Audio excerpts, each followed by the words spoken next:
11.05. Kamera Löwe. Ja genau, das bin ich. Und meine Pfeile. Naja, habe ich nicht da leider. So, wir machen eine kleine Runde über das 1,5. Lagerfeuer, was total leer ist, weil ja die MMC läuft. Ist total schade, dass keiner gekommen ist, muss ich sagen.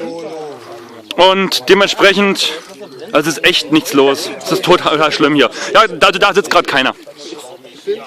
Ja, bin einmal rum. Unser Lagerfeuer ist noch am Arbeiten, wie man sieht. Hört es mit Feuer. Ja, Grüße an die MMC. Euer Lagerfeuer ist in 2 Stunden wahrscheinlich erst soweit. Naja, unseres auch, weil es dauert noch eine Weile.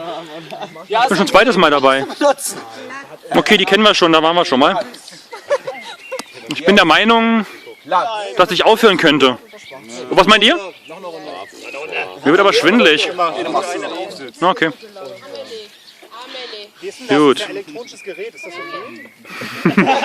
Weiß nicht, wollen wir Harti fragen? Ah, das war gemeint, das ist unfair. So, wenn ich noch eine Runde mache, muss ich kotzen. Wollt ihr das sehen? Nein. Dann höre ich am besten langsam mal auf. Vor allem während du dich drehst, das ist nicht gut.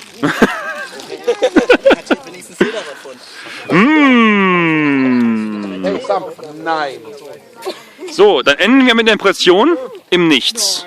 Beim 1,5. Lagerfeuer am 11.05.2013.